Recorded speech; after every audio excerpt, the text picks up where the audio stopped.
Improper integral को solve करने के लिए हम पहले उसे प्रॉपर इंटीग्रल में कन्वर्ट करते हैं, फिर उसकी वैल्यू को फाइंड करते हैं। अगर हमारी वैल्यू फाइनाइट आ रही होती है तो हम कहते हैं कि वो हमारा जो इंटीग्रल है वो क्या है, कन्वर्जेंट है। लेकिन अगर हमारी वैल्यू इन्फिनिटी आती है तो हम बोलते हैं कि जो हमारा इंटीग्रल है वो क्या है, डाइवर्जेंट है। लेकिन अगर हमें बिना सॉल्व करिए पता करना है कि हमारा जो इंटीग्रल है वो कन्वर्जेंट है या नहीं है, तो उसके लिए कुछ टेस्ट होते हैं, जिसमें से एक टेस्ट होता है कंपैरिजन टेस्ट। ये कंपैरिजन टेस्ट जो होता है वो फर्स्ट और second kind of improper integral दोनों के लिए ही सेम होता है। अगर हमारे पास में कोई इम्प्रॉपर इंटीग्रल हो जिसमें हमारे पास में जो एफ ऑफ एक्स की वैल्यू अगर वो जी ऑफ एक्स से छोटी होती है, जी ऑफ एक्स क्या होता है, जी ऑफ एक्स को हम एफ ऑफ एक्स से ही फाइंड करते हैं।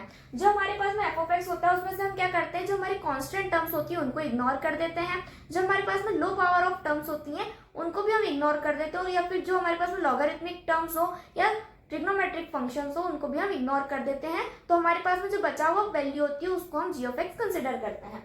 ठीक है, तो अगर हमारा जी ऑफ एक्स बड़ा होता है एफ ऑफ एक्स से, और अगर हमारा F G of x converts कर रहा होता है तब हमारा एफ ऑफ एक्स भी क्या करेगा, कन्वर्ट्स करेगा। ठीक है, लेकिन अगर हमारी एफ ऑफ एक्स की वैल्यू बड़ी हो जाती है अगर जी ऑफ एक्स से, और अगर हमारा जी ऑफ एक्स डाइवर्ट्स कर रहा है तो हमारा एफ ऑफ एक्स भी क्या करेगा, डाइवर्ट्स करेगा। ये जो कंडीशंस होती है ये फिक्स्ड होती है, आप इनको रिवर्स नहीं कर सकते हो।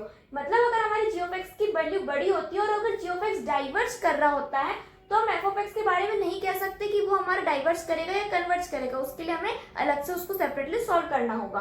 सेम कंडीशन यहाँ पर भी, अगर हमारी एफ ऑफ एक्स की वैल्यू बड़ी होती है और अगर जी ऑफ एक्स कन्वर्ट्स कर रहा होता है तो हमारा एफ ऑफ एक्स को हम नहीं कह सकते कि वो कन्वर्ट्स कर रहा है डाइवर्ट्स कर रहा है, उसको हमें अलग से सॉल्व करना होगा।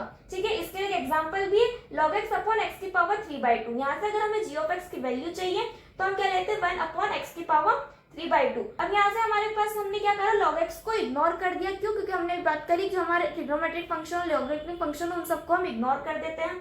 तो यहाँ से हमारी g ऑफ x की वैल्यू आ रही 1 अपॉन x की पावर 3/2। अब यहाँ पर देखो जो हमारी g ऑफ x है वो बड़ा है f ऑफ x से। क्यों है? क्योंकि in comparison to log x upon x की पावर 3/2 के जो हमारे 1 अपॉन x की पावर 3/2 है वो ज्यादा तेजी से इंक्रीज करेगा in comparison to log x। ठीक है, log x हमारा स्लो होता है in comparison to 1 upon x की पावर 3/2 से। तो हमारा जो g ऑफ x है वो बड़ा है f ऑफ x से। अब यहाँ पर जब g ऑफ x में हम p टेस्ट लगाएंगे, p टेस्ट में देखो यहाँ पर हमारे पास में इन्फिनिटी हो, जब इन्फिनिटी होता है तो p की वैल्यू अगर 1 से बड़ी होती है तो हमारा जो फंक्शन होता है वो क्या करता है, कन्वर्ट्स करता है। अब यहाँ पर p की वैल्यू हमारे पास 3/2 है, तो जो हमारा g ऑफ x करेगा वो क्या करेगा, कन्वर्ट्स करेगा। और हमारा g ऑफ x अगर कन्वर्ट्स कर रहा है तो f ऑफ x भी क्या करेगा, हमारा कन्वर्ट्स करेगा। हेंस हमारा जो इंटीग्रल है वो क्या कर रहा है, कन्वर्ट्स कर रहा है। अगर आपको इस टॉपिक का फुल एक्सप्लेनेशन चाहिए तो मैंने इस पर डिटेल वीडियो बनाया है, लिंक डिस्क्रिप्शन में, आप वहां से जाकर उसको देख सकते हैं।